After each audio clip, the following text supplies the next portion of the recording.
No todas las desapariciones de grandes mentes ocurren por casualidad o capricho del destino. En ocasiones, son el desenlace deliberado de una retirada planificada, silenciosa, incluso quirúrgica. Así fue la despedida de Mario Vargas Llosa. Nada fue improvisado, nada fue inesperado para quienes le acompañaron hasta el final. Su muerte no fue un accidente, sino una decisión largamente pensada, ejecutada con precisión casi militar. Durante años, el Nobel convivió con una enfermedad letal, un cáncer en la sangre que le fue diagnosticado a inicios de 2020, cuando todavía compartía residencia con Isabel Preisler en una majestuosa vivienda de Puerta de Hierro. Pero nadie, fuera de su círculo íntimo, podía imaginar lo que realmente ocurría detrás de aquella fachada de intelectual eterno, siempre rodeado de libros, vino tinto y elegancia discreta. Los medios hablaban de resfriados mal curados, de infecciones persistentes, de un sistema inmunológico debilitado por la edad. Pero la realidad era mucho más cruel. Su cuerpo ya estaba siendo vencido por una dolencia incurable que él eligió ocultar. No por cobardía, sino por control. Vargas Llosa nunca quiso ser víctima pública de su enfermedad. No permitió filtraciones, ni homenajes prematuros, ni ruedas de prensa lacrimógenas. Eligió el sigilo como forma de resistencia. Solo sus hijos y un puñado de amigos íntimos sabían lo que verdaderamente ocurría. De entre todos, Álvaro, su primogénito, fue quien asumió el papel central. No solo como hijo, sino como escudo, representante legal, administrador de sus bienes y, más adelante, como uno de los principales beneficiarios de lo que dejaría tras de sí. Durante casi 5 años, el escritor acudió semanalmente a la Fundación Jiménez Díaz, uno de los hospitales más discretos de Madrid. No lo hacía como cualquier paciente. Entraba por accesos reservados, caminaba por pasillos que no registraban cámaras ni periodistas, y era atendido en unidades apartadas donde se trata a quienes prefieren desaparecer sin dejar huellas. Aquellos tratamientos no eran visitas rutinarias, eran actos de resistencia. Terapias hematológicas intensivas que buscaban frenar, sin éxito definitivo, el avance de un cáncer que ya no podía ser erradicado. Allí, alejado del ruido mediático, el Nobel combatía su final mientras el mundo pensaba que seguía escribiendo, quizás su última gran obra. Pero no era la literatura lo que llenaba sus días, sino una cuenta atrás que él conocía mejor que nadie. El pacto de silencio que rodeó su deterioro fue absoluto. Y lo fue hasta que un ciudadano peruano residente en la capital española, que cada semana acompañaba a su esposa enferma a ese mismo centro médico, decidió contar lo que veía. A Vargas Llosa llegando solo o con alguno de sus hijos, con el rostro demacrado, la voz apagada y los pasos medidos. Esa confesión, inicialmente ignorada, comenzó a encajar con otras señales. Fotografías donde el escritor aparecía visiblemente envejecido, entrevistas en las que su tono parecía cansado, ausencias prolongadas que antes eran impensables en su vida pública.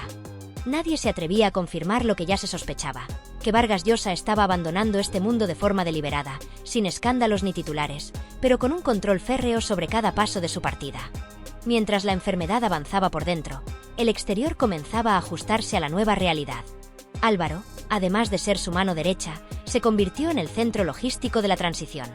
Junto a su padre creó una empresa con nombre casi esotérico, Mystic Copyright S.L., una sociedad registrada en el centro de Madrid con un objetivo muy claro: blindar todos los derechos de autor del escritor, proteger su legado intelectual y, de paso, establecer las bases de un futuro reparto patrimonial que, como veremos, no estaría exento de tensiones y sospechas. La operación fue tan meticulosa que solo los más cercanos supieron interpretarla. Al exterior, todo parecía en calma. Nadie hablaba. Nadie rompía el cerco. Hasta que, como ocurre siempre con la verdad, la contención estalló. Un elemento que aún hoy sigue generando debate es el papel de Isabel Preisler en esta historia. La prensa rosa vendió su separación como una consecuencia del desgaste romántico. La realidad, sin embargo, apunta en otra dirección. Dicen que él nunca le confesó la gravedad de su enfermedad. Otros aseguran que ella lo intuía, pero eligió no participar, no implicarse, no acompañar. Cuando más necesitaba consuelo y compañía, Mario optó por irse. Y no solo de la relación, sino del mundo que ambos compartían. Abandonó la mansión, las cenas de gala, los reportajes de pareja ideal y se refugió en su otra casa, la que había sido su verdadero hogar, Lima. Fue en agosto del año pasado cuando Mario Vargas Llosa decidió cerrar definitivamente el capítulo madrileño de su vida. No fue una huida ni un exilio, sino una despedida deliberada, silenciosa, profundamente simbólica. Tras décadas transitando entre las élites culturales de Europa, las recepciones diplomáticas y las páginas brillantes de las revistas del corazón, comprendió que había llegado el momento de detenerse. De dejar atrás el ruido, los compromisos forzados, las cenas interminables y las conversaciones que ya no le alimentaban el alma. Aquella ciudad que tantas veces le sirvió de escenario, de trinchera intelectual y de hogar provisional, se había vuelto extraña, ajena. Ya no le ofrecía consuelo, ni sentido. Consciente de que el tiempo no le pertenecía, delegó todas sus responsabilidades empresariales, editoriales y legales a su hijo Álvaro. Le entregó, con confianza ciega, las llaves de su legado tangible, derechos de autor, contratos, manuscritos, propiedades. No fue una cesión cualquiera, sino el acto de alguien que sabe que ya no podrá administrar su obra por mucho tiempo más. Álvaro, que siempre fue su hijo más involucrado, asumió el papel con una seriedad que revelaba que también él sabía lo que se avecinaba. Pero antes de marcharse, hubo una escena más que cerrar. Un reencuentro esperado, quizá inevitable.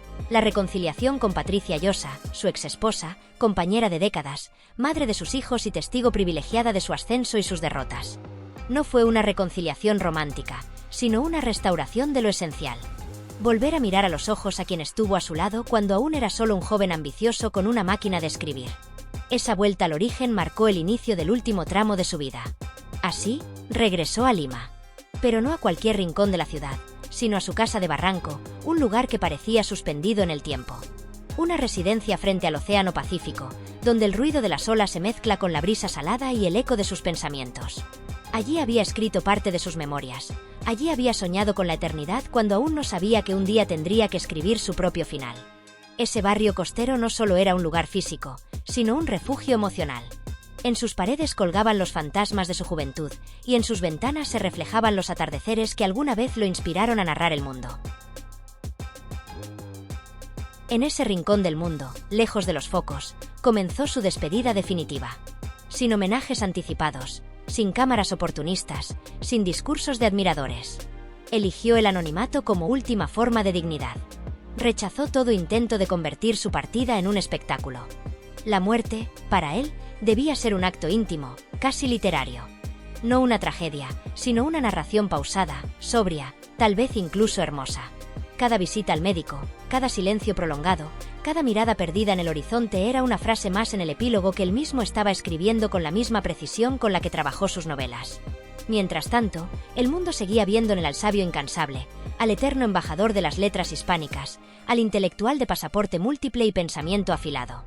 Las imágenes que seguían circulando mostraban a un Vargas Llosa estoico, elegante, imperturbable. Pero esa figura pública era ya solo una silueta, una máscara cuidadosamente sostenida. En privado, su cuerpo comenzaba a flaquear. La enfermedad que llevaba años minando su sangre se había vuelto implacable. Los días buenos eran cada vez más escasos.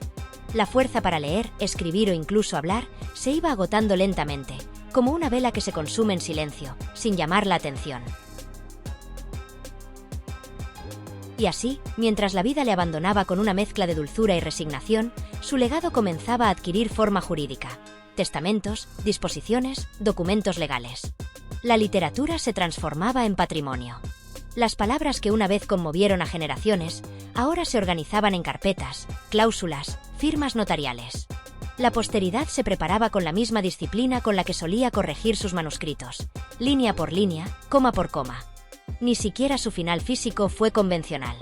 Cuando murió, el mundo entero supo que algo distinto había ocurrido.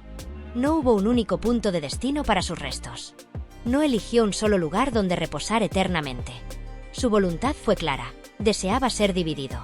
Quería que su cuerpo se convirtiera en símbolo de su vida errante, de su alma dividida entre dos continentes, dos culturas, dos patrias. Así, parte de sus cenizas permanecieron en Lima, tierra donde nació, y la otra parte fue trasladada a Madrid, ciudad que eligió como hogar intelectual. Fue una decisión poética, casi geopolítica.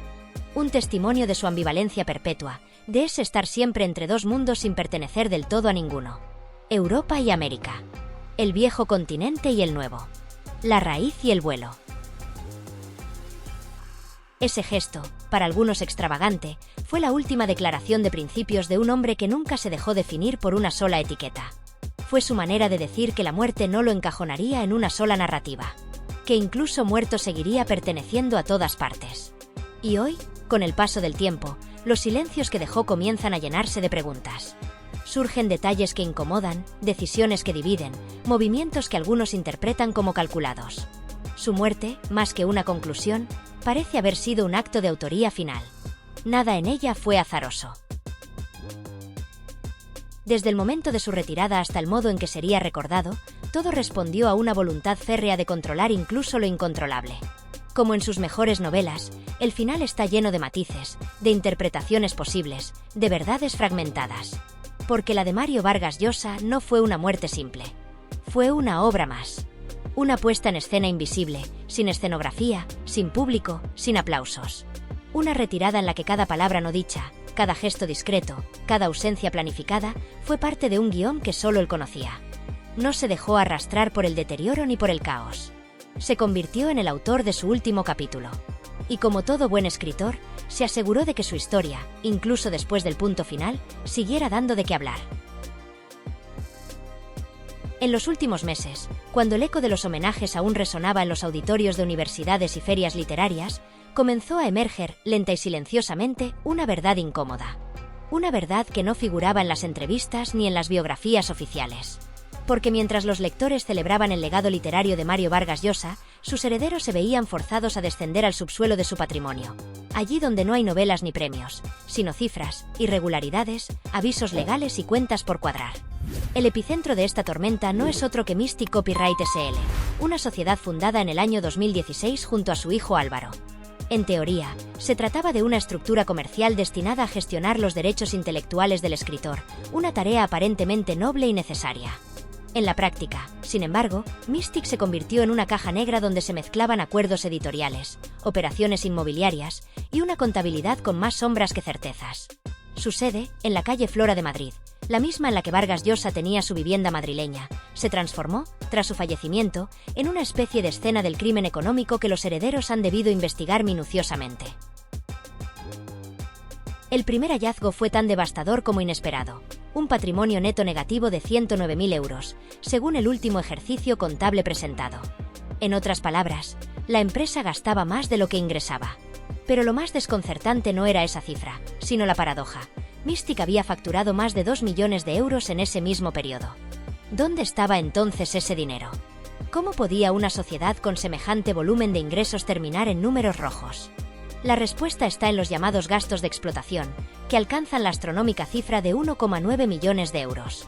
Un desglose que, lejos de justificar necesidades operativas, sugiere una administración poco rigurosa, cuando no directamente opaca. A través de esa estructura, alguien ha estado manteniendo un alto nivel de vida mientras el castillo financiero del escritor comenzaba a desmoronarse desde dentro. Aparecen nombres conocidos. Álvaro, naturalmente, figura como apoderado principal. Pero también Fiorella Battistini, la asistente personal de Vargas Llosa durante sus últimos años de vida, quien también tenía plenos poderes sobre las operaciones de la sociedad. Ambos eran, sobre el papel, los guardianes del legado económico del Nobel. Ahora, también son los responsables de sus cuentas pendientes. Porque lo que heredaron no es solo un apellido prestigioso, sino un entramado societario al borde del colapso, con deudas fiscales, advertencias del registro mercantil y la amenaza inminente de disolución. Pero este caos financiero no se limita a balances contables. A su alrededor gira un patrimonio físico igualmente voluminoso y problemático. A Vargas Llosa no solo lo sobrevive su obra, lo hacen también sus inmuebles. Un elegante piso en Madrid, valorado en más de 1 millón de euros, un apartamento en Manhattan, una residencia en el distinguido barrio Saint-Sulpice de París y su emblemático departamento en Lima. Cada una de estas propiedades acarrea su propio rosario de impuestos, gastos comunitarios, mantenimientos, gestiones jurídicas y obligaciones internacionales.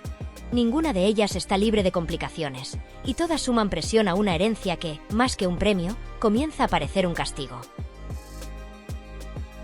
Por si fuera poco, los derechos de autor que Vargas Llosa generó a lo largo de su carrera siguen siendo fuente de ingresos, pero también de litigios. Hay contratos con editoriales en distintos idiomas, renegociaciones constantes con casas publicadoras, reclamaciones por cesiones mal gestionadas y pleitos abiertos en al menos 2 jurisdicciones. Nada está resuelto. Todo está en revisión permanente. Y como si esto no fuera suficiente, los herederos deben además enfrentar la dimensión simbólica del legado. ¿Cómo proteger el nombre y la imagen del escritor sin desvirtuar su figura pública? Mientras tanto, la vida personal de Álvaro también se descompone. La muerte de su padre fue ya un golpe devastador. Pero a ello se sumó un abandono inesperado, el de Nada Chedid, su pareja en los últimos años, quien decidió regresar a su país de origen en medio del duelo, sin despedidas, sin una carta, sin una explicación. Lo dejó solo ante un universo en ruinas. El padre, ausente, la empresa, colapsando, la compañera, desaparecida. Una doble pérdida que ha teñido todo este proceso con un tono íntimo de tragedia. ¿Y qué ocurre con los otros hijos de Vargas Llosa? Morgana y Gonzalo permanecen, al menos públicamente, en un discreto segundo plano. Durante muchos años, estuvieron alejados de su padre, sobre todo tras su relación con Isabel Preisler. Aunque hubo cierta reconciliación en los últimos tiempos, lo cierto es que la gestión del legado ha recaído enteramente sobre Álvaro, quien, según sus propias palabras, actúa movido por un deber filial inquebrantable. Lo hago por papá, repite. Pero la pregunta inevitable flota en el aire. ¿Por qué un hombre tan meticuloso dejó semejante desorden? ¿Fue desidia? ¿Falta de previsión? ¿O quizá un último experimento narrativo, una especie de prueba final para quienes debían custodiar su memoria? Mientras dividía sus cenizas entre Madrid y Lima con precisión quirúrgica, una mitad en la capital europea, la otra frente al Pacífico, la empresa que controlaba en vida comenzaba a descomponerse en silencio. Mystic, como el volcán Mystic que da nombre a su empresa, permanece hoy como un símbolo perfecto del legado que Vargas Llosa dejó tras de sí, imponente, pero al borde de la erupción. Majestuoso, pero inestable. Y sobre todo, cargado de una energía latente que puede construir o destruir. Mientras el mundo exterior se alista para rendir homenaje al último gran patriarca de la literatura hispanoamericana, dentro de las estructuras que él mismo construyó, y que durante décadas funcionaron como engranajes precisos de una maquinaria editorial impecable, lo que queda es polvo, incertidumbre y papeles que no cuadran. Las principales editoriales del mundo preparan antologías conmemorativas, reediciones de sus obras más celebradas, colecciones críticas que repasan su evolución literaria desde La ciudad y los perros hasta Tiempos recios. Se anuncian publicaciones inéditas, colaboraciones académicas internacionales y, por supuesto, una carrera por convertir su legado en un producto cultural de culto. Los medios de comunicación elaboran especiales audiovisuales, documentales con material exclusivo, entrevistas con figuras clave de su vida y ensayos audiovisuales sobre su pensamiento. Las universidades organizan simposios y coloquios con títulos rimbombantes: El último intelectual, Vargas Llosa y el siglo XXI, narrar el poder, escribir el exilio.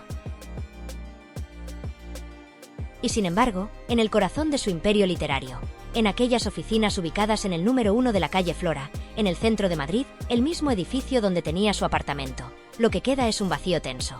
Allí donde alguna vez se firmaron contratos millonarios con Random House, donde se negociaron los derechos de traducción a más de 30 lenguas, donde se discutieron adaptaciones cinematográficas y obras de teatro, ahora no hay más que carpetas apiladas sin orden, correos sin responder, balances en rojo y una estructura administrativa al borde del colapso. Ese despacho que fue testigo del apogeo de su proyección global es hoy un campo minado de errores contables, advertencias del registro mercantil y amenazas de Hacienda. Documentos desordenados que revelan gastos de explotación superiores a los ingresos, declaraciones fiscales pendientes y pérdidas acumuladas año tras año. En medio de todo ello, un dato escandaloso. En su último ejercicio contable, Mystic Copyright S.L., la empresa que Vargas Llosa fundó en 2016 junto a su hijo Álvaro para gestionar sus derechos de autor, declaró un patrimonio neto negativo de más de 109.000 euros, a pesar de haber facturado más de 2 millones. ¿A dónde se fue ese dinero? ¿Quién gestionaba los flujos financieros? ¿En qué se invirtió? Las cifras hablan, pero no explican. Los documentos existen, pero no revelan toda la historia. Lo que queda claro es que alguien vivía muy bien, con gastos inflados, sueldos opacos y decisiones cuestionables. Y ahora, esa empresa, que alguna vez fue el bastión jurídico de su imperio intelectual, es una estructura en ruinas que amenaza con devorar la narrativa del final que él mismo quiso construir con tanta precisión estética. Porque si algo distinguió a Mario Vargas Llosa, hasta el último de sus días, fue el control sobre su imagen. No delegó nunca del todo. Ni en sus libros, ni en sus entrevistas, ni siquiera en su muerte. Su adiós fue cuidadosamente planeado. No hubo lápida. No hubo tumba. No hubo ceremonia fúnebre en ningún cementerio ni panteón familiar.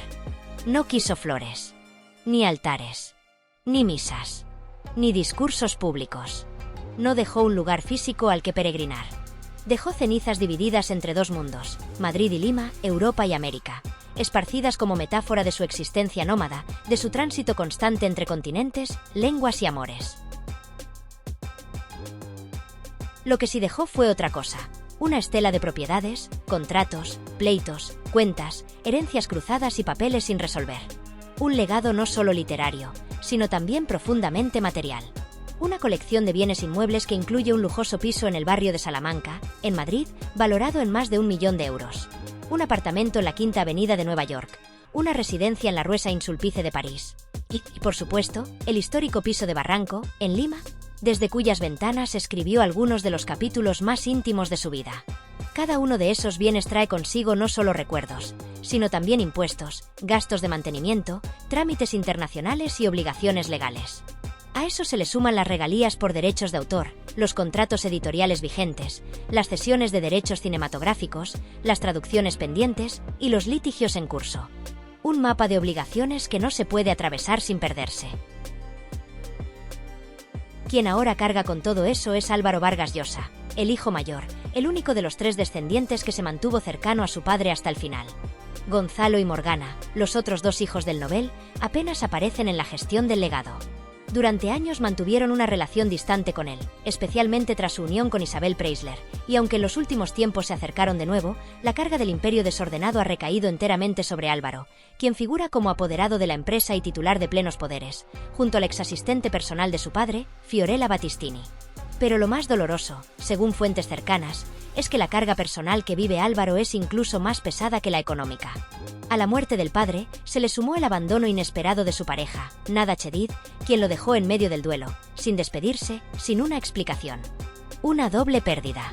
Una doble traición. Y aún así, ahí está él, lidiando con proveedores, con bancos, con administradores judiciales, con ministerios de cultura, con embajadas y consulados, mientras intenta mantener viva la obra de su padre y que todo ese universo no termine convertido en cenizas digitales. La paradoja es evidente. Vargas Llosa escribió sobre el caos del poder, sobre la fragilidad de las instituciones, sobre los peligros del desorden. Y sin embargo, su vida privada terminó exactamente así. Una estructura colapsando desde dentro, una empresa a punto de ser cerrada y una herencia convertida en un puzzle legal sin resolver. Es lícito preguntarse entonces, ¿por qué un hombre tan meticuloso dejó semejante desorden? ¿Fue desinterés? ¿Confianza ciega en los suyos? ¿Una estrategia inconsciente para poner a prueba a sus herederos? ¿O simplemente el reflejo de una vida que, pese a su lucidez intelectual, no siempre fue tan ordenada como parecía? Porque algunos finales no se escriben con tinta. Algunos, como este, se graban con fuego, con arena, con viento.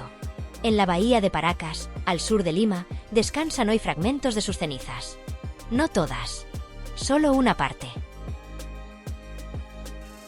Como si incluso muerto, Vargas Llosa necesitara seguir dividiéndose entre geografías, entre símbolos, entre pasiones.